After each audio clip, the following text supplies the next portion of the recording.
Kalau Komite 1 membidangi masalah pemerintahan. Jadi nanti kita akan berkoordinasi bersama-sama. Kawan-kawan semua, perjuangan buruh tak pernah usai. Undang-undang Cipta Kerja yang diharapkan membawa solusi malah menjadi duri dalam daging. Karena itu kita memberikan apresiasi kepada MK yang telah membuat keputusan yang saya kira ini bisa menjadi harapan, tapi tentu harus kita kelola dengan baik semuanya. Jangan sampai yang kita mengharapkan sebagai angin segar malah jadi angin ribut nanti kalau tidak bisa kita kelola dengan baik ya. Jadi saya kira putusan MK nomor 168 ini mengabulkan banyak permintaan daripada teman-teman para buruh sekalian.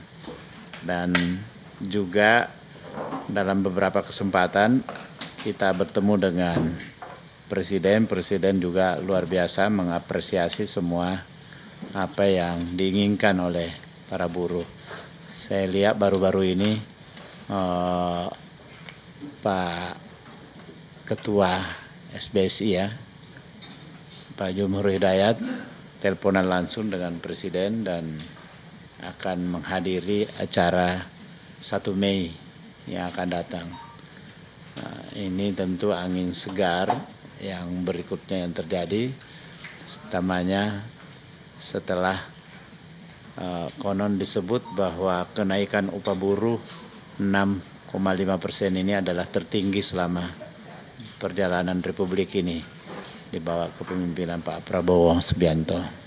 Saya kira ini memberikan harapan bagi kita semua bahwa masalah perburuhan ke depan adalah mendapatkan perhatian yang luar biasa besar dari pemerintah Presiden Prabowo Subianto.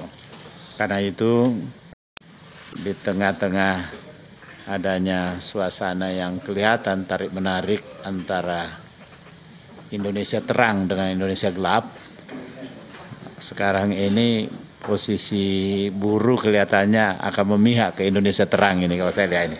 Betul ya? Iya.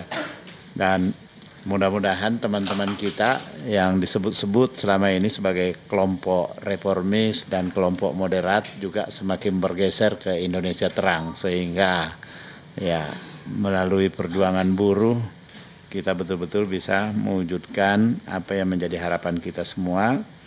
Karena hampir setiap yang kita nikmati ini pasti ada sentuhan buruh di dalamnya. Kita ada di gedung ini adalah gedung yang bisa kita adakan karena ada peran buruh di dalam sini. Karena itu saya kira kalau ini semua kita apresiasi, maka wajar kalau teman-teman semua memberikan perhatian yang intens terhadap masalah perburuan ini. Karena itu, kawan-kawan sekalian, di tengah perjuangan ini kita patut bersyukur atas keberpihakan Presiden Prabowo Subianto kepada buruh yang seperti saya sampaikan tadi menjadi angin segar bagi perjuangan kita. Dalam Astacita Presiden yang diluncurkan pada 20 Oktober 2024, Presiden menempatkan kesejahteraan buruh sebagai pilar utama melalui program pelatihan vokasi dan peningkatan upah minimum yang berbasis keadilan. Program makan bergizi gratis juga saya kira adalah program yang kita respon positif, yang utamanya ini terhadap anak-anak sekolah. Apalagi yang Pak Wahidin ini di mana-mana dia berorasi selalu mengutip ayat-ayat Al-Quran dan hadis. Dan saya kira makan bergizi gratis ini sesuai dengan sunnah ya. Diajarkan itu ya. Karena dalilnya ada afsus salam wa amut ta'am. Berikan salam dan berikan makan. Nah gitu. Jadi kalau mau bersahabat dengan siapapun ya harus mudah memberikan salam dan bisa memberikan makan. Ya, itu. Ya, tapi tidak cukup dengan itu. Memang harus kita membangun sistem supaya sistem melepaskan kita dari persoalan-persoalan kemiskinan. Begitu ya Ibu Sunarti. Ya, ya, harus sistem yang ikut. Tapi ya program-program yang demikian ini kita respon luar biasa. Tinggal bagaimana Presiden nanti melibatkan buruh supaya menjadi pemegang saham dari sawit yang dia sudah ambil dari para pengusaha yang karena itu tanah negara ternyata yang sudah puluhan tahun dikelola ilegal mestinya, tapi seolah-olah legal di demikian rupa karena mendapat dukungan dari ya penguasa sebelumnya mungkin ya. Nah Pak Prabowo luar biasa, sekarang ini sudah jutaan hektar yang ditarik dan dipasang pelang dikuasai oleh negara, terutama di Sumatera ya, Kalimantan, di Riau, ya itu yang paling banyak. Dan saya dengar jumlahnya itu akan mencapai 5 juta hektar, ya hampir sama besarnya, atau hanya berapa persen yang punya BUMN itu punya PTPN? 1 juta. Hanya 1 juta. Nah, dari 16 juta semuanya, PTPM punya 1 juta, dan pihak swasta yang ilegal menguasai tanah negara ini, Presiden akan tarik hampir 5 juta, bukan hampir, 5 juta lebih. Sebelumnya disebutkan 3,3 juta, tapi terakhir saya mendengar 5 juta lebih, 5 juta hektar. Nah, saya kira itu satu, kita berikan apresiasi karena konon itu dalam catatan itu kerugian negara diperkirakan 200 triliun setiap tahun dari situ. Jadi kalau kita kumpul-kumpul setiap langkah yang beliau lakukan yang menyelamatkan uang negara itu lumayan luar biasa. Terhadap minyak kemarin ada 1000-an triliun, terhadap judi online yang setelah dilarang itu ternyata itu negara itu dibawa dananya kemana itu 700 triliunan setiap tahun. Ini luar biasa, belum lagi nanti narkoba dan lain-lain. Seperti saya katakan tadi, ini adalah angin segar dari MK, karena itu harus kita betul-betul manfaatkan agar tidak menjadi angin ribut, karena tidak mengakomodir aspirasi pekerja. Ya. Pertemuan ini adalah bagian dari langkah-langkah kita menyalakan pelita keadilan dan membangun masa depan. Buruh harus berada di tempat terbaik, berdiri tegak sebagai pilar kemandirian bangsa. Dengan dukungan keberpihakan Presiden, kita songsong masa depan pekerja yang gemilang. Karena itu menindaklanjuti pertemuan kita bersama Menteri Tenaga Kerja di rumah dinas saya di Jalan Denpasar Raya, nomor berapa? 19. Nomor 19. Enggak, karena kadang-kala saya juga mengakui yang di sampingnya.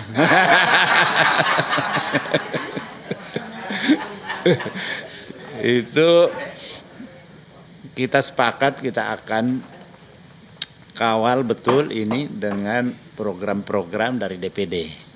Di antaranya nanti kita buat ada executive brief. Kalau executive briefnya kita lakukan di sini di lantai 8. Jumlahnya memang sangat terbatas karena yang dimuat di situ hanya untuk 30 orang. Jadi mungkin berapa nanti dari teman-teman organisasi buruh, dan kami mengajak juga dari kalangan akademisi. Saya pernah bertemu dengan dekan Fakultas Hukum dari Universitas Nasional, kemudian dari Universitas Al-Azhar, dekan Fakultas Hukum, kemudian dari Universitas Hasanuddin. Ya, nanti yang lain-lain kalau ada rekomendasi dari teman-teman juga silakan usulkan dari akademisinya siapa yang lain. Yang tentu selama ini dalam pengamatan kita mereka adalah orang-orang yang sejalan pemikirannya dengan organisasi buruh yang selama ini berjuang untuk itu. Jangan sampai nanti kita masukkan orang yang kita berdebat di dalam itu karena dia punya kepentingan yang tidak sejalan dengan kepentingan buruh. Saya kira itu di tempat lain kita bisa lakukan nanti FGD, Focus Group Discussion, bisa di mana saja kita bisa lakukan di kampus, bisa juga di tempat yang ditentukan oleh salah satu dari organisasi buruh di kantornya atau dimanapun memungkinkan kita lakukan secara bersama-sama. Nah, saya kemarin berbicara di beberapa kampus, mereka sangat konsen. Meskipun saya sampaikan ini memang tidak masuk dalam prolegnas DPD, karena hanya ada 4 undang-undang yang masuk dalam prolegnas, tapi ini bukan berarti bahwa kita alpa dari memberikan perhatian yang optimal untuk ini. Kita akan tetap lakukan itu.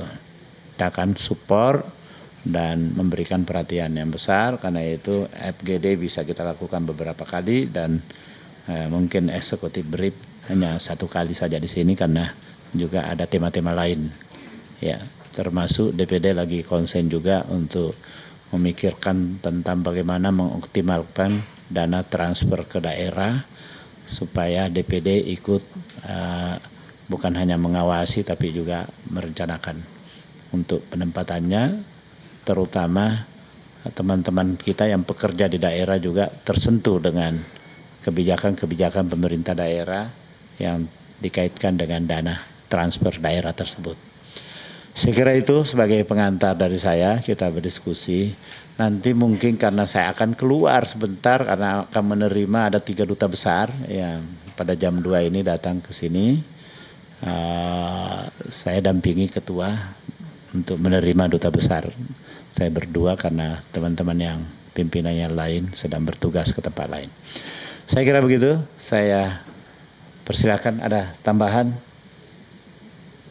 Ya, ke kawan-kawan dari ini yang mau berbicara lebih duluan. Rupanya diatar dari Presiden PPMI. Silakan. Ya. Bismillahirrahmanirrahim. Assalamualaikum warahmatullahi wabarakatuh. Dan selamat sore. Terima kasih Wakil Ketua DPD RI yang kita hormati, yang sangat viral videonya di TikTok, di semua itu. Di TikTok saya aja udah 1 juta lebih yang nonton. Wah. Kemarin dia wawancara biasa gitu kan. Ya. Jadi begini Pak Wakil Ketua DPD RI Bang Tamsil. Jadi ini semua kawan-kawan di sini. Nah, saya akan mempersilahkan nanti perwakilan dari tim perumus Undang-Undang Ketenagakerjaan untuk menyampaikan hal-hal yang perlu disampaikan diketahui oleh DPD. Dan kedua juga kita ingin menanyakan terkait malah permohonan kami untuk melakukan FGD dengan DPD RI yang sudah kita rencanakan kemarin karena hanya masalah Lebaran dan lain sebagainya, kesibukan Bang Tamsil juga, sehingga itu masih sampai hari ini terpending. Jadi dalam hari ini kebetulan udah ada nih teman-teman yang tim perumus. Nanti setelah tim perumus menyampaikan, nanti ada beberapa perwakilan dari ketua-ketua federasi konfederasi untuk menyampaikan apa yang perlu dia sampaikan. Sebelum ini langsung saya perkenalkan, di sini ada Pak Holison. Tolong nanti Pak Holison koordinasikan termasuk soal jadwal ini kan. Ya. Karena kalau selama masa reses kami kan tidak boleh berkegiatan di sini. Ya. Harus ke daerah kami. Biasanya kalau resesnya 1 bulan ya 1 bulan kami di daerah. Nah, jadi itu agak ini. Nanti resesnya jatuh pada tanggal 23 Mei lagi. Ya. Nah, jadi kalau mau bikin acara sebelum itu atau setelahnya 23 Juni. Iya. Ya. Karena perkembangan terakhir kemarin halal bihalal di Kementerian Tenaga Kerja itu launching untuk pembahasan undang-undang pokok ketenagakerjaan ini mulai setelah Mei itu udah mulai jalan. Kebetulan di sini ada beberapa anggota LKS yang SK Presiden juga selevel dengan Bang Tamsil juga ini ada beberapa ya. Cuma Presiden PPMI SK Kongres, jabatannya aja Presiden tapi SK-nya Kongres gitu kan. Nah itu. Oke, saya persilakan langsung siapa dari tim perumus Undang-Undang Ketenagakerjaan yang mau bicara. Tunggu dulu. Udah gantian. Pak Ketua? Ya udah. Silakan Pak Ketua panitianya ini Pak Agus Jenal. Kenapa nggak mau nyala? Oke, baik. Bismillahirrahmanirrahim. Assalamualaikum warahmatullahi wabarakatuh. Perkenalkan, saya Agus Jayanal dari tim Perumus. Di sini ada beberapa tim Perumus RUU Ketenagakerjaan. Nanti akan disampaikan oleh tim kami, mungkin oleh Bu Yanti. Pertama-tama kami mengucapkan terima kasih Pak Wakil DPD RI, karena memang ini yang kami harapkan, aspirasi kami bisa sampai dan bisa dibentukkan dalam sebuah narasi yang jadi formal nantinya. Dan kami sudah melakukan pertemuan-pertemuan di tim kami di Buruh, ya, tim kami di tim Perumus, itu kurang lebih sekitar hampir 6 bulanan ya. 6 bulan Pak kita menyiapkan, merancang, dan mungkin nanti akan disampaikan poin-poin tertentu yang mungkin akan menyusul Pak dalam bentuk software lah mungkin, dan hardware. Itu mungkin Pak dari kami tim Perumus, dan kepada Ibu Yanti, Sekretaris tim Perumus, Pak, dipersilakan untuk menyampaikan. Terima kasih. Assalamualaikum warahmatullahi wabarakatuh. Selamat siang. Assalamualaikum warahmatullahi wabarakatuh. Pertama-tama terima kasih kepada Ketua DPD, Wakil Ketua, Wakil Ketua, amin. Wakil Ketua DPD RI dan jajarannya tentu saja yang sudah menerima kami. Ini kali kedua ya, kali kedua setelah yang Februari kalau nggak salah ya, sebelum yang di rumah dinasnya Pak Tamsil tentu saja. Seperti yang tadi disampaikan oleh Pak Tamsil di awal pengantar itu, bahwa tahun lalu Mahkamah Konstitusi sudah mengeluarkan ada putusan nomor 168 ya, terkait dengan klaster ketenagakerjaan dari Undang-Undang Cipta Kerja itu, di mana itu perintah dari putusan MK tersebut adalah pemerintah Indonesia harus segera dalam 2 tahun itu mengeluarkan Undang-Undang Ketenagakerjaan yang baru gitu. Nah, Pak Tamsil, putusan MK 168 itu direspon baik oleh kami tentu saja, dengan semangat bahwa memang dari sejak Undang-Undang Cipta Kerja itu digagas sampai kemudian ditetapkan, kemudian dirubah judicial review, diputuskan, keluarkan perpu dan sebagainya, kami terus melakukan adaptasi, sehingga kami melihat ini sebagai satu peluang gitu, satu peluang kami bisa kemudian merumuskan, mengkonsep satu undang-undang ketenagakerjaan yang lebih berpihak kepada buruh gitu. Dari sejak Desember yang lalu itu ada sekitar 7 konfederasi, 2 federasi itu kami membentuk satu tim Perumus namanya, yang nama-namanya tak bisa saya sebut satu persatu selain Pak Agus sebagai ketuanya dan saya sendiri. Yang lainnya saya nggak hafal namanya, tiba-tiba jadi ingatan. Kami terus melakukan pertemuan-pertemuan, rapat-rapat gitu. Itu untuk menyampaikan pandangan-pandangan, ide-ide, kritik ya, termasuk juga kritik terhadap praktek dari perburuan yang berjalan selama ini gitu ya, termasuk juga produk hukum atau produk regulasi yang dikeluarkan berkaitan dengan ketenaga kerjaan gitu. Oleh karenanya kami pada akhirnya kemudian dari sekian bulan kami berdiskusi itu berdiskusi, berdebat gitu ya, berbagi pikiran, itu kami selesai pada satu konsep atau draft dalam RUU Ketenagakerjaan gitu. Yang saya pikir ini sangat penting kemudian untuk bisa kami mendapatkan ada feedback tentu saja dari dewan dari DPD, dari akademisi dan sebagainya. Karena kami tidak merasa cukup bahwa apa yang menjadi perspektif kami, apa yang menjadi pandangan kami di dalam draft RUU yang kami susun tersebut itu sudah sempurna yaitu. Nah, apapun yang menjadi landasan umum dari rancangan Undang-Undang Ketenagakerjaan ini adalah, yang pertama adalah bagaimana ini sejalan dengan apa yang menjadi cita-cita kemerdekaan Indonesia gitu, sebagaimana yang tertuang di dalam Undang-Undang Dasar 45 gitu. Di dalam Undang-Undang Dasar itu sangat jelas sekali bahwa saya ngambil intinya itu hidup layak, kerja layak, upah layak itu adalah menjadi hak fundament, hak yang diakui dan hak yang dilindungi oleh negara melalui konstitusi tersebut gitu. Nah, Itu yang pertama, bagaimana mewujudkan pekerjaan dan penghidupan yang layak bagi kemanusiaan sebagaimana amanat dalam Undang-Undang Dasar 45. Kemudian mengembalikan peran negara untuk memberikan perlindungan bagi kaum buruh dan pekerja.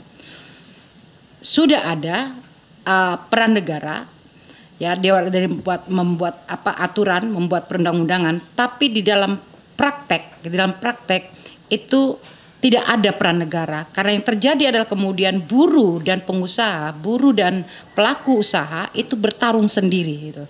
Sehingga banyak kemudian buruh tidak merasakan peran negara hadir di dalam setiap konflik industrial yang mereka alami itu. Dan kami berharap bahwa dalam Undang-Undang Ketenagakerjaan yang baru ini nanti itu peran negara itu betul-betul hadir, dari menciptakan lapangan pekerjaan sampai kepada timbulnya perselisihan gitu, timbulnya perselisihan ataupun konflik kepentingan dalam hubungan industrial yang berjalan itu. Hingga sampai kepada kemudian masa purna bakti, ya, masa pensiun itu. Nah, apa yang kemudian menjadi pokok pikiran atau isu krusial dalam draft RUU Ketenagakerjaan ini, itu yang pertama adalah dalam RUU ini kami ingin menjangkau dan memberikan kepastian dan perlindungan bagi buruh yang bekerja di sektor-sektor yang rentan. Itu. Sektor-sektor yang rentan atau sektor-sektor industri yang sebenarnya itu memiliki hubungan kerja, ada perintah, ada perjanjian, ada yang memberikan kerja, ada upah di dalamnya, tapi Undang-Undang Ketenagakerjaan yang lama maupun Undang-Undang Cipta Kerja tidak secara konkret misalnya menyatakan mereka adalah pekerja. Mereka memiliki hubungan kerja yang formal. Mereka memiliki hubungan antara majikan dan penerima upah, penerima kerja. Siapa-siapa saja, sektor-sektor apa saja yang kami kategorikan itu adalah rentan. Pertama adalah mereka yang bekerja di sektor platform digital. Gitu. Platform digital itu tidak hanya sekedar ojol yang banyak dikenal orang gitu, tapi ada beberapa subsektor dari platform digital yang itu juga sudah mulai beroperasi di Indonesia. Selain misalnya transportasi online, ada food delivery, ada seperti kurir gitu atau paket delivery, kemudian ada home service gitu, home service. Ada beberapa aplikasi yang memberikan layanan itu untuk pekerjaan di rumah. Terus kemudian juga ada konstruksi juga. Ya, konstruksi, perbaikan rumah gitu, ngecat, atap segala macam yang itu berbasis pada aplikasi gitu. Nah, kemudian yang kedua adalah pekerja di sektor perkebunan, pertanian dan peternakan itu. Semua di semua perkebunan di semuanya sektor termasuk kelapa sawit, rubber gitu ya, terus kemudian gula, kopi ya semua, termasuk juga pertanian dan peternakan, ternak ayam, ternak sapi, ternak berbagai macam ternak. Kemudian pekerja di sektor perikanan dan kelautan yang bekerja di tambak, yang bekerja termasuk di sini ada ABK mereka yang bekerja sebagai anak buah kapal dalam satu perusahaan asing gitu ya, perusahaan asing yang artinya memang kapalnya menangkap ikan itu di luar perairan Indonesia, atau juga mereka yang ada di di perairan Indonesia, termasuk mereka yang bekerja itu dalam pengolahan ikan. Itu ada banyak kasus seperti kayak di Lampung, kemudian kemarin juga sempat ada kasus-kasus yang sempat juga kemudian menjadi joint advokasi beberapa serikat itu di Muncar Banyuwangi. Mereka bekerja di perusahaan pengalengan ikan tuna kayak begitu, yang itu sudah bertahun-tahun dan pekerjaannya juga sama bertahun-tahun, tapi mereka tidak diakui sebagai pekerja. Tidak diakui sebagai pekerja, sehingga otomatis ketika mereka tidak diakui sebagai pekerja, tidak diakui hubungan kerja yang berlangsung sekian lama itu, maka upah yang mereka terima juga berdasarkan kesukaan atau keinginan dari si pemberi kerja. Kemudian sektor yang berikutnya adalah sektor kesehatan. Sektor kesehatan, para dokter, para ahli tenaga kesehatan yang bekerja di klinik, ini beberapa itu yang juga sangat miris gitu dalam hubungan kerjanya, termasuk juga dalam upah gitu. Misalnya di beberapa ada juga organisasi nanti di sektor ini kesehatan itu menyampaikan bahwa upah yang mereka terima itu adalah berhitung berbasis pada pasien yang mereka tangani gitu. Jadi ada misalnya 1.000 gitu ya. Jadi satu orang itu dihargai 1.000. Jadi kalau dia dalam satu hari itu hanya menangani 10 pasien yang datang kepada dia, yang konsultasi kepada dia atau yang diperiksa oleh dia, itu berarti hanya 10.000 gitu, hanya 10.000 yang diterima dalam satu hari. Ini luar biasa sekali. Gitu. Terus kemudian adalah pekerja rumah tangga. Saya sangat yakin sekali dan percaya Pak Tamsil juga tahu bahwa ada RUU perlindungan pekerja rumah tangga yang sekian lama itu kedudukannya tidak berubah, masih hanya menjadi daftar atau list prolegnas saja, tidak bergeser sama sekali. Ini juga perlu kawan-kawan yang punya concern dalam isu PRT itu sudah lama menggagas ini dan sudah lama juga kemudian mereka membuat mendrafting satu RUU dan memasukkan itu ke ke DPR RI gitu ya, DPR RI. Tapi itu undang-undang yang khusus bicara tentang pekerja rumah tangga, dari proses rekrutmen, kemudian penempatan sampai timbulnya ada masa masa perselisihan sampai kepada masa purna bakti itu. Nah, Undang-Undang Ketenaga Kerjaan adalah undang-undang payung. Maka ketika dalam Undang-Undang Ketenaga Kerjaan tidak ada satu pasal atau satu draft bab yang menyatakan bahwa pekerja rumah tangga, orang yang bekerja di domestik atau yang bekerja di sektor inan rumah tangga itu sebagai pekerja, maka RUU PRT menjadi tidak memiliki cantolan hukum. Jadi dalam pandangan kami bahwa itu harus dimasukkan paling tidak dalam satu pasal atau bab yang menyatakan bahwa pekerja rumah tangga adalah pekerja. Sehingga untuk detail pengaturannya tentang soal rekrutmen, hak dan sebagainya itu dibutuhkan ada undang-undang yang tersendiri itu. Sebagaimana misalnya tentang undang-undang pekerja migran. Di Undang-Undang 13 ada menyatakan itu. Di Undang-Undang Cipta Kerja juga dinyatakan. Tapi kemudian ada undang-undang tersendiri yang mengatur tentang proses rekrutmen, penempatan, pemulangan dan sebagainya. Kami juga berharap di sektor ini juga mengatur yang sama. Itu kemudian adalah pekerja tenaga pendidik. Terus pekerja seni dan ekonomi kreatif, pekerja UMKM dan koperasi, sektor informal, kemudian juga pekerja konstruksi.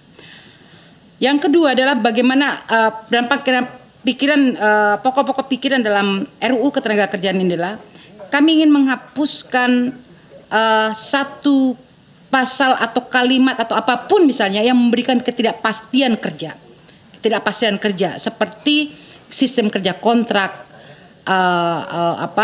outsourcing gitu.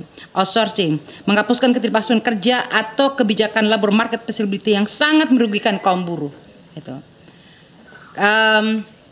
Karena sistem kontrak, outsourcing, buruh harian lepas yang terbanyak misalnya marak itu di perkebunan itu tidak memberikan adanya jaminan atas pekerjaan. Sementara tadi kita bicara tentang soal konstitusi, itu konstitusi menyatakan bahwa kerja layak adalah menjadi hak mutlak yang harus diberikan, yang harus dilindungi oleh negara ini.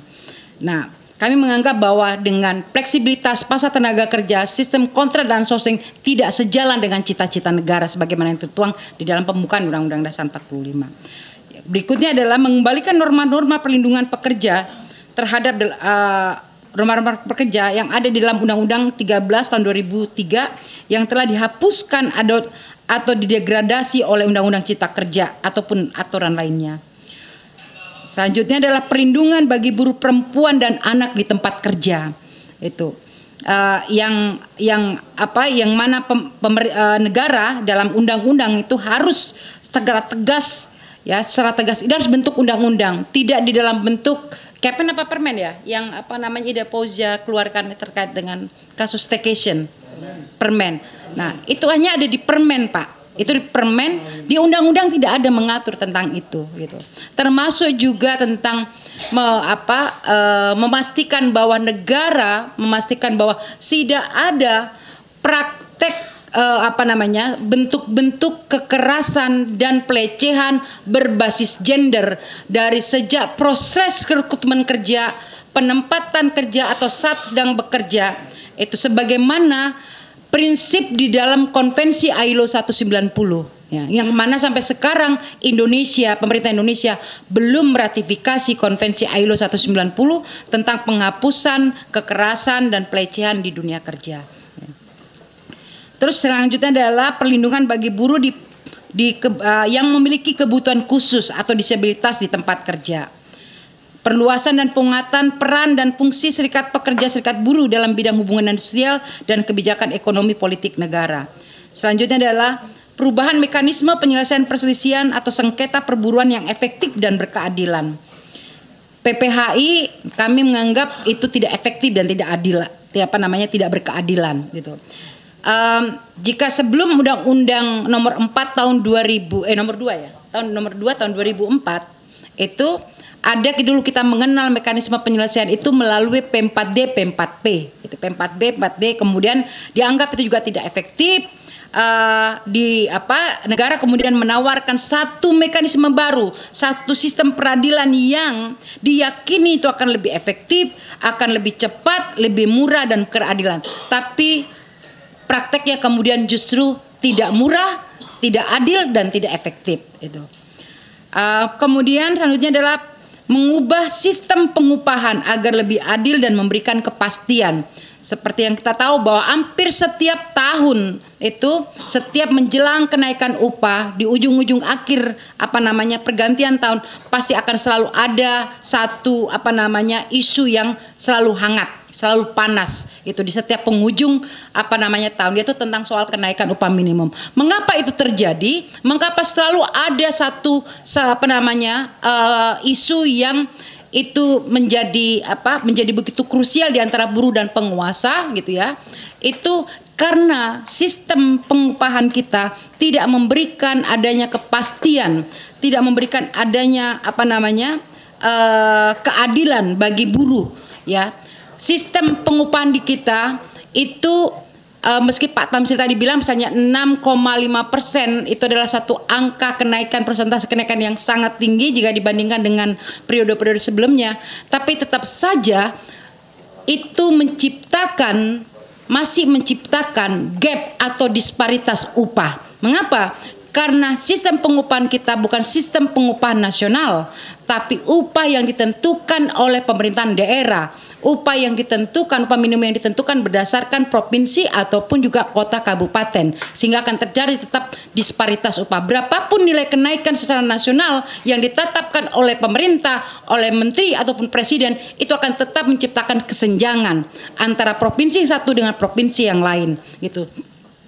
Sehingga sistem pengupahan yang sekarang berlaku ini sudah tidak lagi tidak zaman lagi, dan juga sudah kita bisa buktikan tidak memberikan ada kepastian. 2 tahun pada masa COVID terjadi ada 2 kali ketidaknaikan upah. Itu artinya bahwa sistem pengupahan negara kita tidak memberikan satu kepastian dalam kenaikan upah dalam situasi-situasi tertentu seperti COVID-19 kemarin.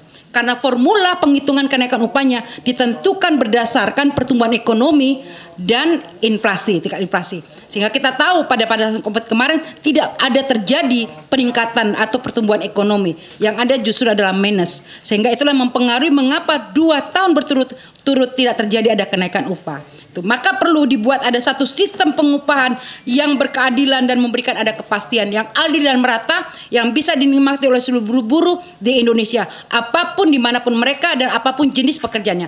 Upah minimum nasional itu. Kemudian dalam penciptaan dan perluasan serta pemerataan lapangan pekerjaan. Yang berikutnya adalah penguatan sistem pengawasan dan penegakan hukum ketenagakerjaan. Itu mempersingkat Pak Tamsil, itu yang bisa kami sampaikan. Tentu saja ini adalah pointer-pointer saja. Kami memiliki ada draft, kami juga sedang menyusun juga apa yang menjadi pokok-pokok pikiran nanti kalau seperti yang disampaikan oleh Pak Tamsil di awal, ada FGD, ada penyusunan eksekutif brief itu insya Allah kalau itu sudah jadi itu kita insya Allah pasca Mede kita akan finalisasi oleh tim terakhir. Kita sudah berkoordinasi, kita bersepakat akan memfinalkan itu di setelah Mede, sehingga kami punya kesiapan untuk mempresentasikan secara keseluruhan ketika FGD yang tadi disebutkan oleh Pak Tamsil itu bisa dilaksanakan. Demikian Pak Tamsil. Kalau ada yang terlewat, kawan-kawan tim perumus yang lain bisa menambahkan. Kalau ada yang terlewat dari saya presentasikan. Assalamualaikum warahmatullahi wabarakatuh. Ya, silakan. Siapa? Lagi dari tim perumus surat? Itu? Simon? Pak Agus? Ketua, siapa lagi? Anda ditanya dulu, Iya, dulu cukup. saya minta maaf, rupanya yang menerima duta besar cuma saya sendiri karena yang lain Oh begitu ya. berhalangan. Berarti Jadi jam 2 ya? Jam 2 ya. jam 2 ya. Tapi sisanya mungkin bisa nanti dialognya, nggak Iya. apa-apa kita pergi, nanti ada beberapa Iya, step iya, bisa boleh, dengarkan boleh dulu nanti. di sini nanti teman-teman juga. Bisa ya? Bisa ya. Karena saya Iya. duta besar Inggris sudah ada. Oh baik. Iya, Siap. jadi saya Sambil menemui dulu ditampilkan. beliau. Saya sudah menangkap semua dan memang saya kira tadi masukan-masukan ini nanti kita bawa ke dalam tim di mana tim yang dibentuk oleh kawan-kawan ini akan duduk bersama-sama dengan yang dari Komite 3 dan dari DPD ya. Jadi nanti kita duduk bersama-sama baik itu dalam eksekutif brief maupun dalam FGD, bahkan memungkinkan pertemuan-pertemuan yang bersifat informal yang lain bisa dilakukan di tempat saya termasuk di rumah dinas, silakan. Nanti cuman itu saja tadi saya sampaikan bahwa kalau kami sedang reses maka kami itu harus ada rapat di daerah. Nah, barangkali nanti bisa juga diberikan informasi kepada teman-teman di daerah, saya bisa berinteraksi juga dengan mereka yang ada di daerah. Karena kami ini semua ada masa reses, ada rapat di daerah. Ya. Jadi saya mohon maaf, minta izin untuk saya menemui dulu tamu dari 3 kedutaan yang akan datang. Ya. Jadi masih tetap lanjut ya teman-teman berdua ini, Pak Andi Ian sama Pak ya. Ya, saya jalan dulu ya. Baik. Makasih. Assalamualaikum warahmatullahi wabarakatuh.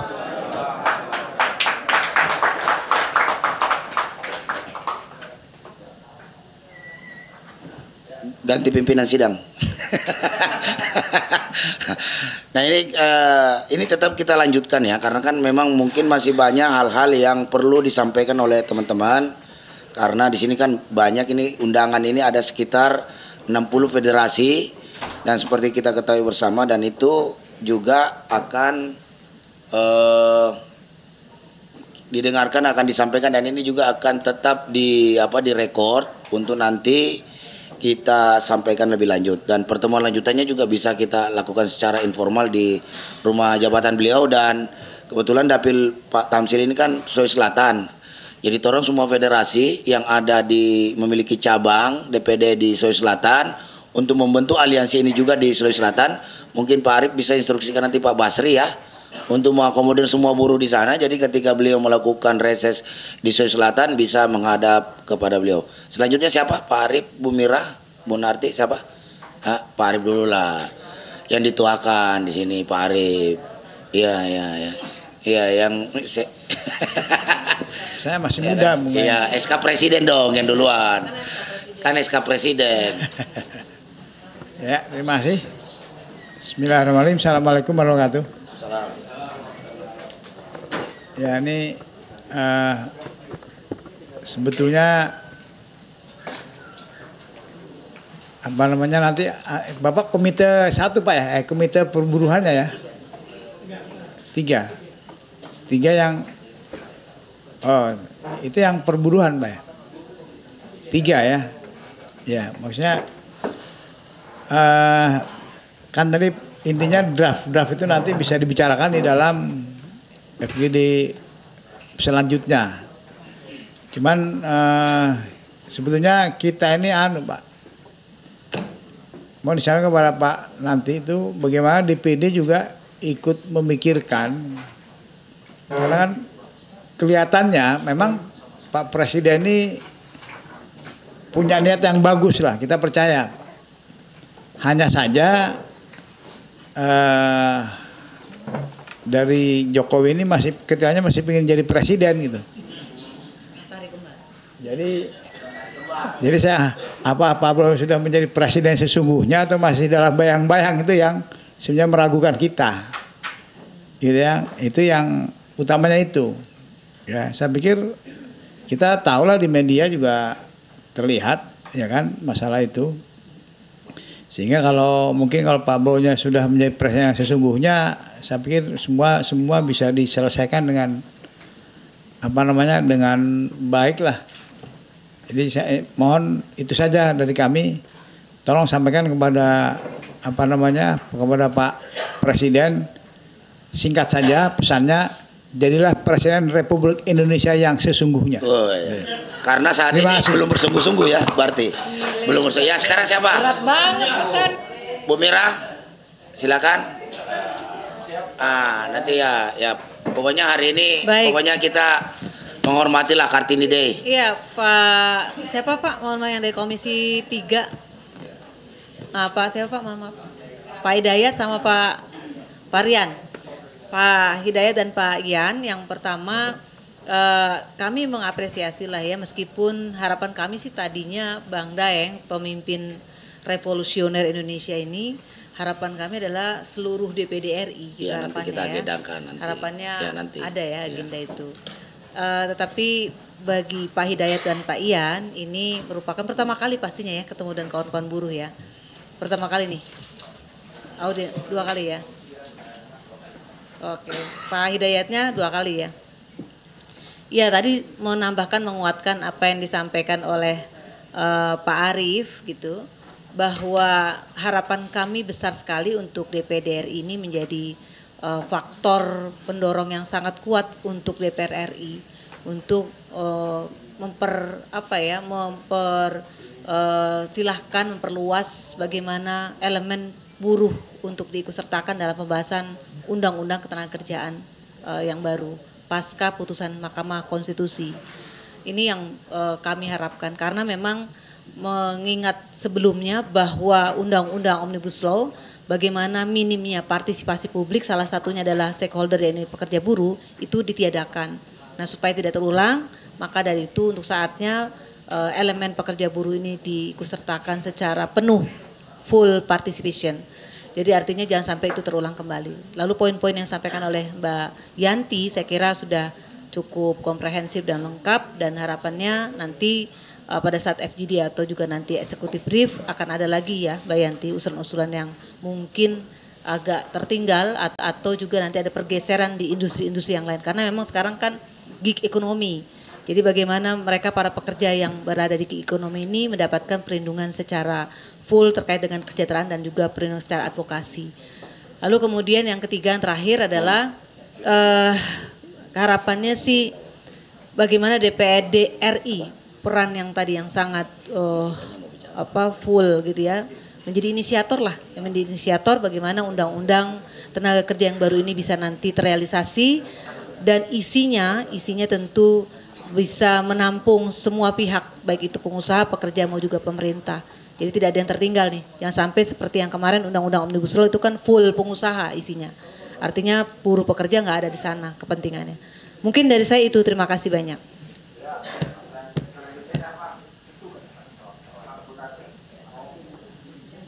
Ya Pak Rudi, silakan.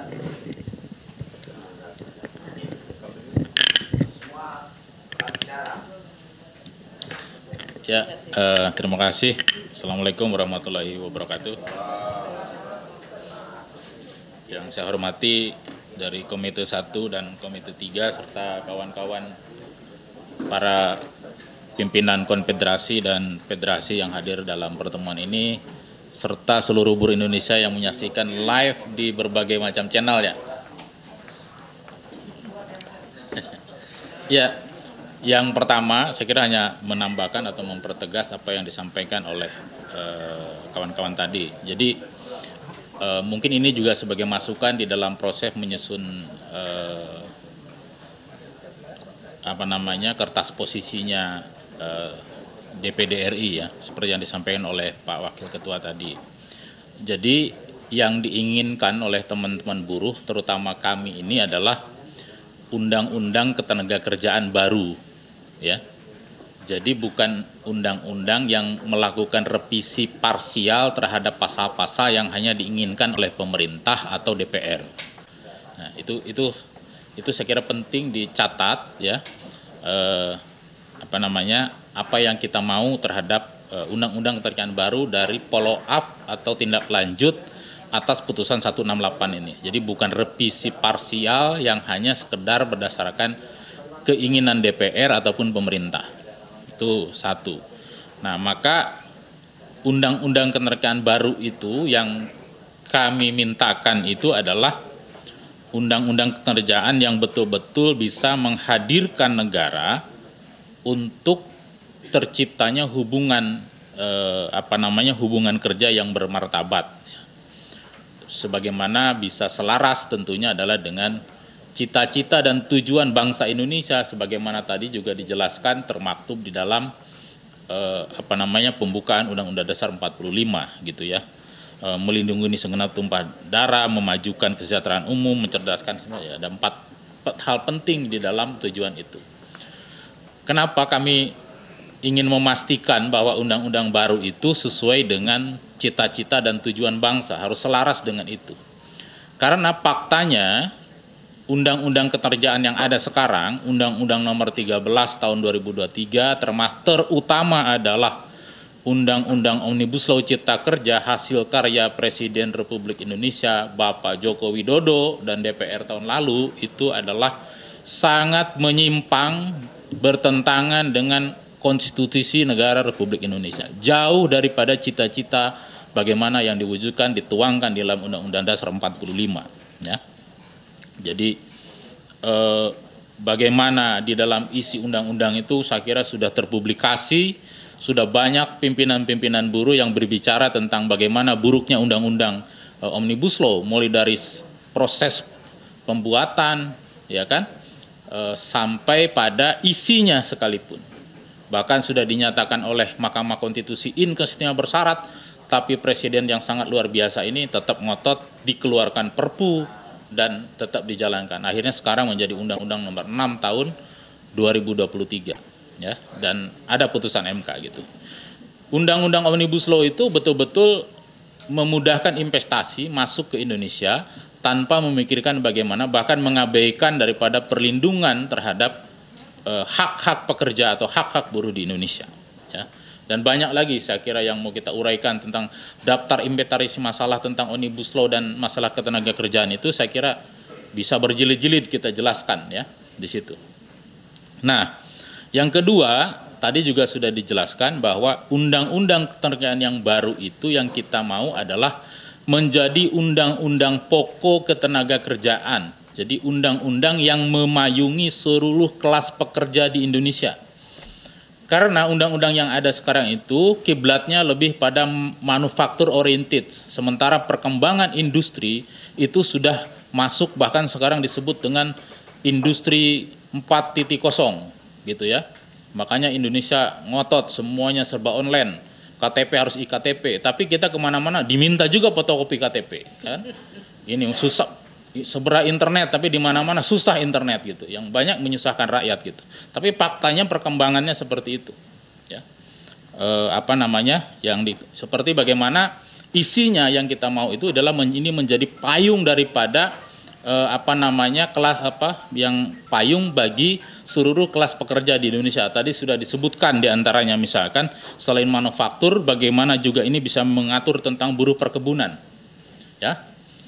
Apalagi mungkin DPD yang dari wilayah Sumatera, dari wilayah Kalimantan, itu isinya perkebunan kelapa sawit semua. Situasi dan kondisinya itu tidak ada yang mengatur, tidak ada yang memberikan perlindungan terhadap mereka. Ya, tidak ada undang-undang yang spesifik memberikan perlindungan terhadap mereka, jaminan atas hak mereka. Ya. Nah, ini harus ada satu regulasi yang mengatur. Yang kedua juga mengatur tentang pekerja migran, ya, dan sekarang sudah ada, ya, dan itu memang termaktub di dalam Undang-Undang 13 bahwa pekerja migran itu berarti dia diakui sebagai pekerja sehingga ada di dalam Undang-Undang Ketenagakerjaan dan mereka diatur tersendiri. Nah, maksudnya sebagai payung itu misalkan tentang pekerja rumah tangga tadi juga sudah jelaskan, maka untuk aturan tersendiri itu adalah dia bisa dibuatkan undang-undang sendiri atau peraturan pemerintah. Termasuk tentang masalah ojol atau pekerja gigs ini. Ya. Kita tahu, saya kira nggak perlu kita paparkan, ya. Itu juga harus masuk bagian pertama adalah mereka harus diakui dulu sebagai pekerja, karena di dunia itu disebut mereka adalah pekerja gig dengan berbagai macam karakternya, maka kita harus diatur, ya kan? Jangan sampai mereka hanya dieksploitasi oleh aplikator-aplikator gitu ya.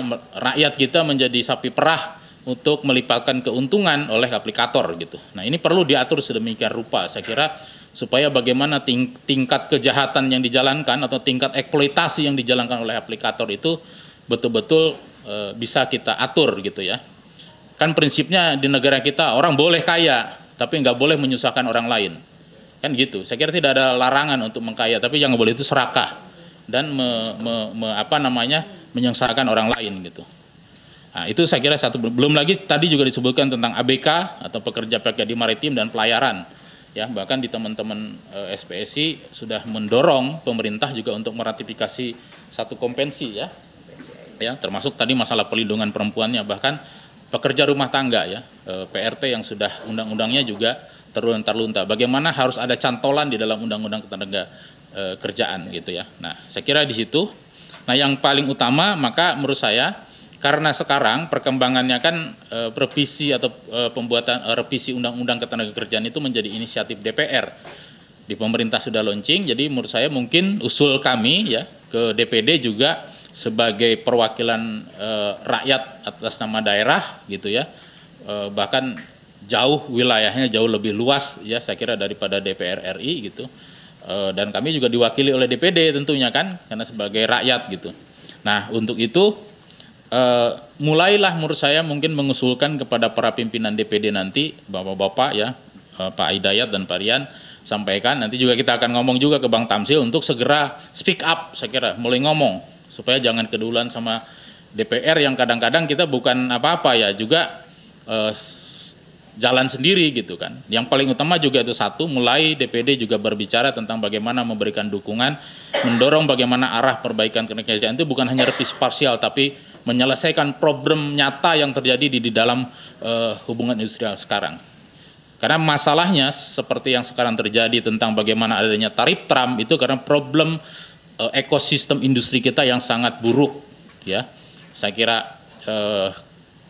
orientasi industri kita itu bukan orientasi kiblatnya rakyat atau kepentingan nasional, tapi seluruh industri kita orientasinya adalah ekspor, pasar dan sebagainya, sehingga industrinya pun adalah industri yang sangat bergantung kepada modal asing, kepada teknologi negeri-negeri lain, sehingga ketika ada goncangan sedikit dunia atau global itu industri kita betul-betul sangat rapuh. Nah, ini harus diperbaiki. Dari mana mula-mulanya? Yang pertama, kita sudah menegaskan bagi kaum buruh itu adalah betul-betul harus segera membuat regulasi. Salah satunya hilangkan dulu regulasi yang membuat tata kelola ekosistem industri kita buruk itu, rusak itu adalah Omnibus Law gitu ya. Nah, di situ. Karena Omnibus Law juga misalkan mempermudah bagaimana tenaga kerja asing itu masuk ke Indonesia secara sembrono, secara sembarangan, tidak ada pengawasan yang sangat ketat.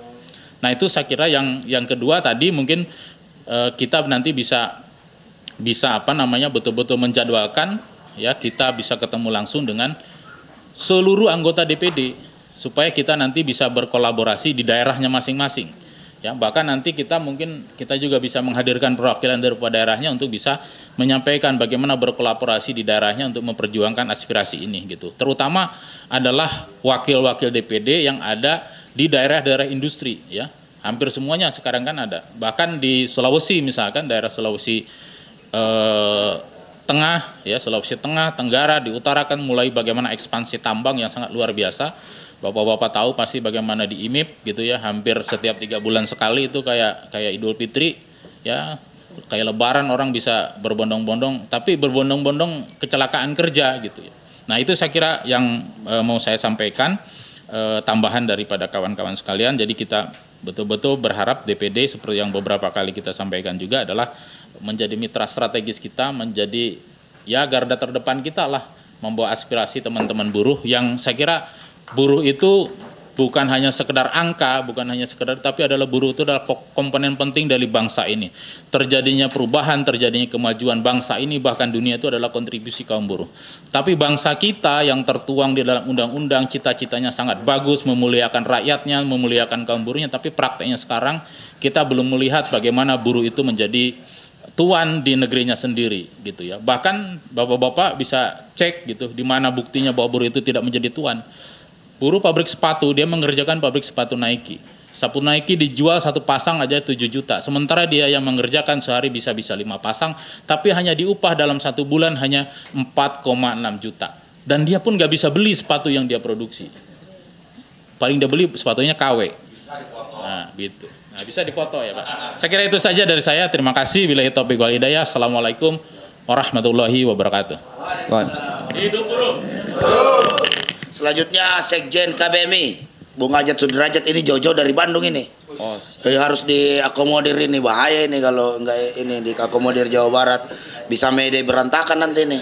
Pak Sekjen, izin bahaya. Pak Sekjen, kami juga jam 3 ada ini tinggal 30 menit. Mohon yang tidak berulang, yang hal-hal yang baru, dan pada intinya kami sudah paham atas arahan Pak Pimpinan. Kami sudah paham bahwa perusulan RUU atau prolegnas dari DPD, baik Komite 3 dan DPD, itu inti daripada itu. Nanti selebihnya secara teknis nanti kita pembahasan di FGD berikutnya. Silakan Pak. Ya, baik, terima kasih. Assalamualaikum warahmatullahi wabarakatuh. Saya Ajat Sudrajat. Selamat sore dan salam sejahtera buat kita semua. Saya tidak masuk ke materi terkait isi dari RUU Undang-Undang Ketenagakerjaan, karena memang Pak Tamsil juga tadi ada kegiatan lain dan diwakili oleh jajaran. Yang terpenting hari ini bahwa secara substansi tadi sudah disampaikan oleh tim perumus. Saya hanya beberapa menyampaikan hal yang tidak kalah penting. Yang pertama bahwa DPD harus bangga bahwa hari ini seluruh komponen dan elemen buruh di Indonesia sudah bersedia hadir di ruangan ini. Itu yang terpenting yang harus diapresiasi oleh DPD RI. Artinya ada gaya berpikir yang berubah atau yang bergeser. Yang tadinya selalu berteriak, aksi unjuk rasa, demo ke DPR RI, sekarang lebih mengedepankan dialog dan komunikasi. Kami mewakili teman-teman buruh pekerja itu melihat konstelasi politik itu kayak ketoprak humor gitu. Sekarang sudah dipertontonan seolah-olah kami itu dungu dan bodoh. Bahwa bahasa pegawai partai itu kan muncul sekarang di daerah dan mungkin di Jakarta pun sama. Bahwa ternyata pimpinan DPR RI dan beserta anggota-anggotanya itu ternyata juga tidak jauh seperti kita buruh pekerja. Namanya mereka pekerja partai politik. Nah, ini kita ambil inisiasi ke DPD RI karena DPD kita lihat orang-orangnya adalah orang-orang yang dipilih oleh rakyat tanpa melalui partai politik. Dan harapan kami tidak ada kepentingan-kepentingan politik yang ada di gedung DPD ini, kan itu pure untuk kepentingan rakyat buruh pekerja. Nah, kalaupun hari ini kami menyandarkan nasib, ini terus terang kami menyandarkan nasib karena terus terang kawan-kawan pimpinan serikat pun baik konfederasi dan federasi belum kepikiran untuk menghadap DPR RI kan gitu. Kita baru pertama di sini dan kita menyandarkan nasib karena memang ada kepentingan nasib kami yang sangat luas dan sangat penting melalui undang-undang yang baru ini, Bapak-bapak. Jadi mohon dengan sangat serius, kami sangat percaya kepada Bapak-bapak karena Bapak-bapak bukan pegawai partai, Bapak-bapak pure mementingkan kepentingan rakyat. Kami sangat berharap kalaupun ada ruang di situ segera mungkin ini ditindaklanjuti. Kami percaya yang menjadi leading sektor nanti para pimpinan DPD lah nanti yang main di gedung DPR RI, perjuangkan undang-undang ini agar segera direspon, agar segera dibahas dan segera diundangkan. Yang terpenting itu. Karena sebenarnya target kami buruh pekerja itu pada tanggal 1 Mei ini sebenarnya harusnya ada undang-undang baru. Sesuai dengan amanat MK kemarin kan gitu. 2 tahun tuh sudah harus berlaku gitu. Berarti setahun itu harus ada undang-undangnya gitu. Tapi sampai detik ini masih terus dalam konteks wacana dan diskusi gitu. Makanya hari ini kalau tadi Pak Presiden dan KBMI dan teman-teman pimpinan yang lain untuk segera mengagendakan FGD baik dengan seluruh jajaran DPD, seluruh pimpinan Serikat Buruh Serikat Pekerja beserta akademisi agar nanti kita tawarkan ke pemerintah dan DPR RI. Draft ini bukan draft yang kacamata kuda gitu Bapak-bapak, bukan draft yang pokoknya, bukan, tapi draft yang sudah komprehensif, baik dipandang dari sisi akademisi, dipandang juga dari teman-teman DPD, dan juga usulan yang memang pure murni dari teman-teman buruh dan pekerja. Ini yang memang poin ini, pertemuan ini sangat penting. Kalau bicara materi kayaknya kan tidak representatif lah hari ini, karena para pimpinan pun tidak hadir semua. Jadi harapan kami seperti itu. Ada ruang dan waktu yang memang sangat dekat sebelum bapak-bapak ini reses. Kan masih ada tuh sebelum tanggal 23 Mei ya. Ya, ada waktu itu di situ. Kita akan coba agendakan beberapa ya sebelum Mei saja. Karena kalau sudah lewat Mei berarti nanti bisa ketemu lagi Juni kan gitu, sebulan lagi. Jadi terlalu lama. Jadi bulan Mei Pak Daeng mohon diagendakan secepat mungkin FGD supaya materi draft yang kita rumuskan itu kita buruh rumuskan Pak hampir 4-5 bulan, tidak tidur-tidur ini. Gadang tim buruh itu. Bahkan ada saya bawa ke rumah sakit gawat darurat itu karena kecapean. Jadi pengorbanan itu berdarah-darah dan mengorbankan jiwa dan raga serta kemampuan. Jadi kalau tidak dihargai dan dihormati oleh para petinggi DPD ini kami sangat kecewa lah. Jadi mudah-mudahan hari ini langkah awal pertemuan kedua kita, tapi progresnya cepat gitu Pak. Setelah ini FGD dilakukan, setelah itu baru kita tanda tangani bersama bahwa ini draft yang memang sudah direkomendasi oleh seluruh pimpinan Serikat Buruh Serikat Pekerja, seluruh pimpinan DPD Dewan Perwakilan Daerah beserta anggotanya dan juga para akademisi. Kalau rekomendasi akademisi nanti bisa DPD yang menyampaikan ataupun kami yang menyampaikan. Yang penting orang-orang pilihan dan terpilih lah. Itu saja mungkin usulan yang ingin kami sampaikan mewakili para pimpinan Serikat Buruh Serikat Pekerja yang lain. Saya berharap segera mungkin nanti diagendakan khusus terkait langkah dan agenda selanjutnya untuk pembahasan draft Undang-Undang Ketenagakerjaan ini. Terima kasih. Wassalamualaikum warahmatullahi wabarakatuh.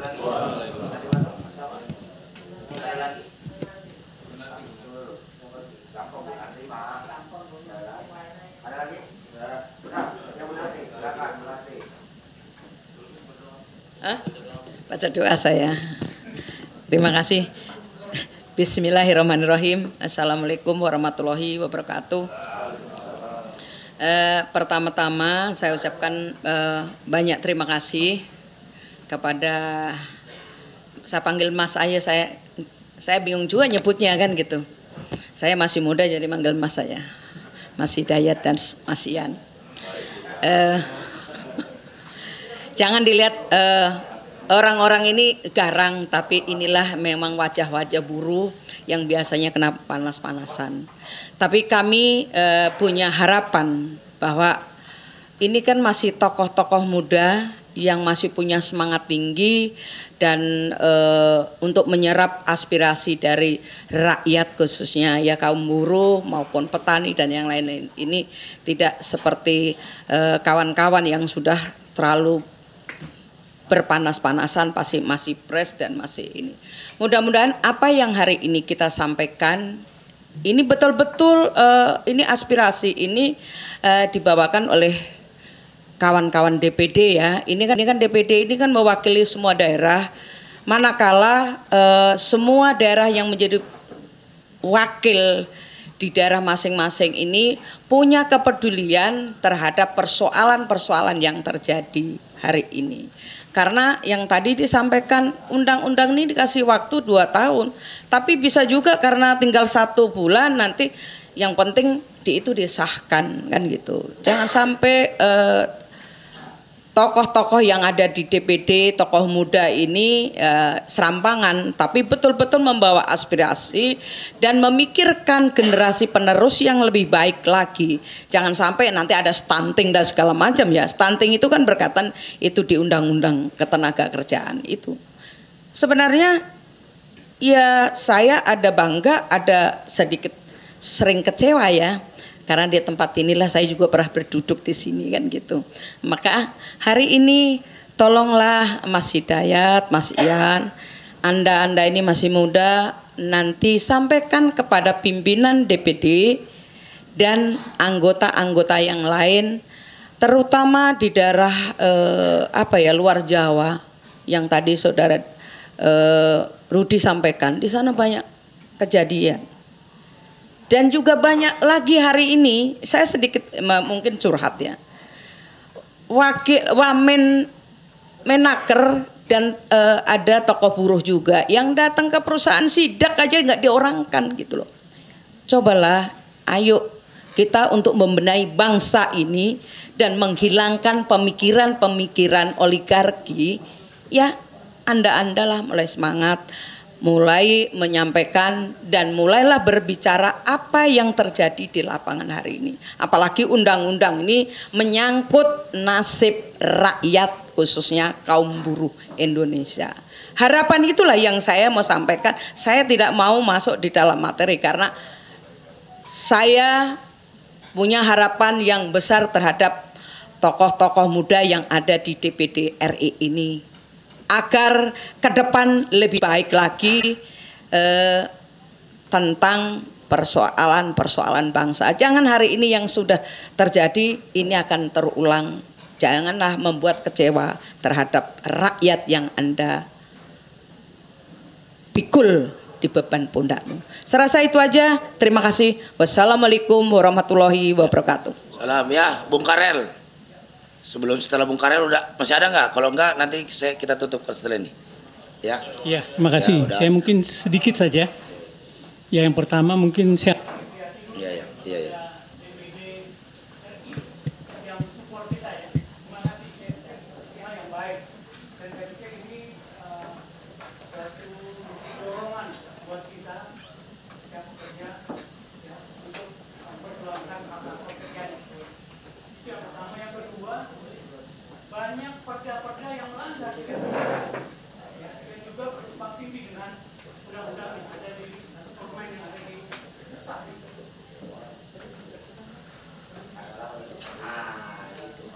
Oh ya. Ya, tadi yang pertama tadi saya support tadi ya. Yang kedua, bahwa perda-perda ini masih banyak yang melanggar sebenarnya kelihatan saya. Ini daerah kelihatannya malah banyak sebenarnya daripada pusat. Kalau kita ini kan banyak undang-undang sekarang nih tentang kerjaan. Tapi yang paling parah lagi saya perdanya tumpang tindih dan juga kadang-kadang juga bisa masuk kepada undang-undang yang sudah ada. Ya contohnya tentang masalah keberadaan serikat pekerja, ya tentang masalah perusahaan-perusahaan juga yang melanggar juga kelihatannya banyak sekali. Jadi DPD saya berharap juga bisa kerjasama dengan teman-teman kita di daerah. Karena di daerah itu banyak persoalan sebenarnya tentang kerja kerjaan itu sendiri. Pengawasan juga nggak benar. Gitu. Maksud saya didukung dan disupport oleh DPD supaya pengawasan benar-benar tercipta dengan baik sesuai dengan undang-undang yang berlaku di negara ini. Terima kasih, itu saja. Ya, ada. Pak Sekjen. Baik. Terima kasih waktunya. Bismillahirrahmanirrahim. Assalamualaikum warahmatullahi wabarakatuh. Selamat sore untuk semua. Terima kasih juga kepada perwakilan DPD RI. Tadi ada pimpinan, wakil ketua, dan hari ini saat ini masih ada perwakilan dari Komite 3 dan juga Komite 1. Pertama, saya tidak akan masuk kepada materi secara detail, tapi payung pikiran besarnya begini, Pak. Yang diharapkan oleh pekerja buruh ini adalah kita membuat antitesis dari kampanye internasional soal flexibility labor market. Jadi, apa yang digaungkan oleh internasional soal flexibility labor market perlu kita kaji ulang untuk kemudian totali atau 100% diterapkan di Indonesia. Kita sama-sama tahu bahwa ada jomplang antara ketersediaan lapangan kerja dengan jumlah angkatan kerja. Sehingga pasti jumlah pengangguran itu tinggi. Kalau jumlah pengangguran tinggi, tidak mungkin ada kesetaraan antara pekerja dan pengusaha. Jadi kalau kita bicara flexibility market, syaratnya adalah seimbang posisinya, setara. Tapi kalau faktanya jumlah pekerja, jumlah penganggur lebih banyak dari lapangan kerja, dari jumlah pengusaha yang tersedia, sudah pasti nilai tawar pekerja rendah. Oleh karenanya, satu semangat kita dalam RUU Ketenagakerjaan yang baru ini adalah hadirnya negara dalam melindungi pekerja dan keluarganya dan menciptakan kesejahteraan bagi mereka. Hadirnya negara. Karena ketika pengusaha nilai tawarnya di atas, pekerja nilai tawarnya di bawah, dengan hadirnya negara ini kembali setara, Pak. Bayangkan kalau kita bebaskan pengusaha dan pekerja negosiasi upah berapapun yang ditawarkan oleh pengusaha diterima daripada nganggur. Tapi dengan hadirnya negara ada tuh peraturan upah minimum. Jadi pengusaha nggak bisa bayar di bawah upah minimum. Itu konkret yang kita minta hadir dalam RUU Ketenagakerjaan ini. Yang kedua, yang kita minta juga saya coba menyampaikan secara singkat. Dalam penyusunan RUU Ketenagakerjaan ini kita tidak ingin semua stakeholder di luar buruh, khususnya DPR RI, DPD RI dan juga pemerintah, kami tidak ingin lembaga-lembaga ini sembunyi-sembunyi kepada kita. Tidak hanya soal kita tidak dilibatkan, tapi juga soal penyusunannya jangan tricky. Satu, saya kasih contoh soal tricky yang kemudian diungkap oleh Mahkamah Konstitusi dalam putusan 168 adalah Omnibus Law, Undang-Undang nomor 6 2023 soal yang salah satunya adalah ada klaster ketenagakerjaan. Di sana mengatur bab pesangon, Pak. Tapi alasan PHK dan jumlah pesangon pada setiap PHK tidak diatur dalam undang-undang, tapi diatur di bawahnya di peraturan pemerintah PP 35 2021. Mahkamah Konstitusi secara konkret mengambil landasan hukum pasal 28J ayat 2 Undang-Undang Dasar 1945 mengenai pembatasan hak dan kewajiban harus diatur oleh undang-undang sebagaimana dulu diatur dalam Undang-Undang 13 2003. Jadi jangan ketika bikin undang-undang seolah-olah semua stakeholder sudah diundang, wah ini bagus, tapi nanti soal detailnya di peraturan pemerintah ya. Lah, kita nggak terlibat dalam peraturan pemerintah. Karena gimana pemerintah kan bikin ya, nggak ada kewajiban untuk melibatkan buruh sebagai stakeholder di sana. Jadi ketika satu-satunya forum yang kemungkinan buruh dilibatkan adalah pembentukan undang-undang di parlemen, di DPR, DPD dan pemerintah ketika dibahas bersama dalam parlemen. Karena kita tidak ingin pembuatannya sembunyi-sembunyi dan pasalnya pun disusun dengan susunan-susunan yang rahasia dan sembunyi-sembunyi yang ada triki-triki di belakangnya. Kita ingin jelas di awal dan jelas di akhir. Terima kasih teman-teman DPD. Ya, DPD sebelum dijawab izinkan saya juga dulu sedikit ya. Ya kan? Nih karena kebetulan ini tayangan ini secara langsung ya, kita tayang ini dan ditonton dalam dan luar negeri dari channel Logika Rakyat tentunya ya. Jadi begini Pak, saya ingin menggarisbawahi bahwa paling mendasar daripada undang-undang yang dirancang oleh tim perumus yang bisa saya klaim bahwa yang hadir di sini adalah 90% kekuatan kaum buruh Indonesia yang berbasis massa. Bukan pelang nama ini yang hadir di sini. Jadi ini harapan mereka ini tadi kalau kita buka, tolong dibuka slide-nya dulu yang pertama itu tadi saya ingin pertegas saja di situ kan. Yang poin 1, mewujudkan pekerjaan dan penghidupan yang layak bagi kemanusiaan sebagai amanat Undang-Undang Dasar 45. Nah, di sini yang diperlukan ada kepastian. Kepastian dia bekerja, kepastian dia dapat upah yang layak, dan kepastian status kerjanya. Tidak boleh lagi ada pekerja-pekerja outsourcing di negara Indonesia ini. Apalagi pekerja magang dan kontrak. Kontrak itu hanya mengenal 3 bulan. Kita ini sok-sokan ikuti gaya-gaya negara Eropa, Amerika. Tapi gaji mereka itu besar. Kalau dia dikontrak setahun, dia kumpulkan gajinya, dia bisa bertahan hidup 5-10 tahun dengan gaji saat ini, ya kan? Kalau kita ini sudah statusnya tidak pasti, upahnya sangat murah sekali. Bahkan upahnya itu di bawah upah minimum yang berlaku. Contoh kasus ini banyak, seperti kejadian yang ada di Surabaya itu, yang didatangi oleh Bapak Wakil Menteri Tenaga Kerja kemarin. Atas pengetahuan Pak Menteri Tenaga Kerja ya Pak Profesor Yasirli, itu jelas 31 karyawan di sana ijazahnya ditahan oleh pengusaha. Itu satu perilaku yang amat tidak manusiawi dari oknum pengusaha, karena tidak semua pengusaha juga buruk. Salah satunya model begitu. Yang kedua, upahnya bahkan tidak digaji berbulan-bulan.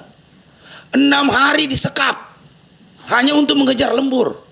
Bayangkan Sebentar lagi 80 tahun Indonesia merdeka.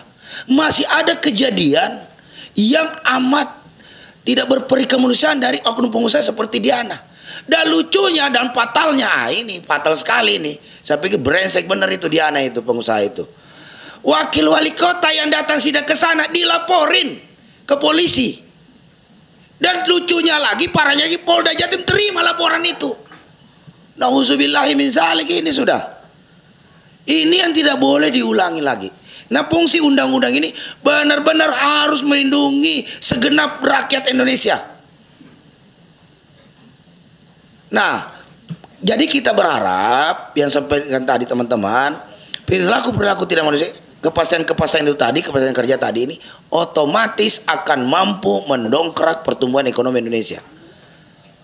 Ya kalau sekarang sebentar ada pabrik didirikan, sebentar PHK, apalagi memfasilitasi tenaga kerja asing, ya tidak mungkin. Yang mensejahterakan Indonesia ini ya rakyatnya sendiri, harus dikembalikan, ya kan? Bahkan membangun ekonomi Indonesia ini atas dasar asas kekeluargaan dan tentu saja dengan konsep ekonomi berdikari, berdiri di atas kaki kita sendiri. Sekarang situasi global ini, hari ini Trump naikin pajak ke Cina. Hari ini bilang 100%, besok 235%. Bagaimana mungkin kebijakan tarif impor itu semudah orang bicara di media sosial, di podcast? Naikin gak kira-kira 234%. Kenapa bisa Trump melakukan itu? Karena legislatif, yudikatif, eksekutif tidak lagi berpihak kepada rakyat. Sama itu yang terjadi di sini. Maka dari itu buruh hari ini mengambil perannya sebagai pemilik kedaulatan negara Kesatuan Republik Indonesia. Dan saya hari ini berani nyatakan satu-satunya anggota DPD RI yang berani menerima gerakan-gerakan aliansi buruh yang progresif revolusioner adalah hanya Bantam Silindrung. Yang lain masih ketakutan, masih omon-omon saja, hanya menghabis-habisi anggaran saja. Terima saja, kita nggak mau. Masa semua Bantam Sil? Yang lain mana? Anggota DPD RI itu ada berapa? 130 orang ya? 152 orang yang berani terima kawan-kawan hari ini. 60 federasi yang tergabung dalam urut rambut nasional hanya Bantam Silindrung. Yang lain kemana itu? 151 orang itu makan gaji buta. Ini semua ada cabangnya. Ini semua ini ada cabangnya di semua provinsi. Mungkin ya kan, ini adalah orang-orang soleh. Orang-orang soleh yang diamanatkan untuk mendengarkan amanat penderitaan rakyat. Jadi dalam momentum Mede ini kita ingatkan, jangan kalau DPD saja nggak berani, gimana DPR RI? Ini kan DPD RI ini kan non partisan, bukan partai. Ini aja nggak berani terima kita, apalagi DPR RI, ya kan? Inilah perilaku legislatif kita yang brengsek, tidak bertanggung jawab. Amat sangat berbahaya. Saya ingatkan surah Al-Isra ayat 2 dan 3. Sesungguhnya Allah amat sangat membenci orang-orang yang mengerjakan tapi dia tidak pernah katakan, atau mengatakan tidak pernah dia kerjakan. Tugas DPD RI ini adalah perwakilan rakyat, mendengarkan aspirasi rakyat. Kenapa cuma Bantam Silindrung yang berani terima kita? Yang lain kemana? Ya kan? Enggak, soalnya dia senior kita. Kita harus hargai. Kita bicara fakta. Ini bukan dagang, kawan-kawan. Tunggu dulu, ini bukan dagang. Saya cuma ingin mengajak 151 anggota DPD RI itu, ya kan, yang sudah menggunakan anggaran negara dari pajak-pajak rakyat itu benar-benar menjalankan tugas dan fungsinya sebagai Dewan Perwakilan Daerah. Betul. Ya kan? Dan kita berharap ini berenergi positif, berimbas kepada DPD RI. Karena sudah ada ancang-ancang kalau anggota DPR RI tidak mau terima kita. Apa perlu kita lagi turun jutaan orang lagi di depan? Ya kan? Ini yang kita sangat berharap, ya. Jadi benar-benar undang-undang ini nanti memanusiakan manusia Indonesia. Belum lagi kejadian Taman Safari. Bayangkan 80 tahun Indonesia masih ada praktek-praktek perbudakan. Ya kan? Nah ini siapa yang bertanggung jawab terhadap kita semua? Ya kan? Ya 3 menit lagi, tenang aja. Ya kan? Saya biar matang ini barang ini Pak Rudi. Ya kan? Biar matang sematang-matangnya, jadi dia tidak menjadi telur dadar saja. Ya kan? Ya tenang aja. Saya akan mencoba mendorong urusan ini. Ini kan urusan umat. Kalau ini kita berhasil, maka ini akan bermanfaat bagi seluruh kaum buruh di Indonesia. Dan itu menjadi amal jariah bagi kita semua. Dan kita mampu melaksanakan hadis Nabi, menjadi orang-orang manusia yang terbaik adalah manusia yang bermanfaat bagi orang banyak. Nah, Anda berkontribusi, DPD RI berkontribusi. Nah, kita minta DPR RI ini, ya kan, jangan cuma bicara tentang masalah parlemen threshold, jangan cuma berbicara tentang PAW, ya kan. Kita berharap nanti DPR RI dan kita berbicara bahwa tolong serap ini aspirasi baik-baik. Pemikiran kawan-kawan yang ada di sini pemikiran yang amat sangat brilian. Mereka ini sudah profesor kalau urusan ketenagakerjaan. Banyak profesor, belum tentu, tidak ada dalam sejarahnya yang profesor-profesor itu pernah menjadi ketua serikat. Tapi ada ketua serikat bisa jadi profesor.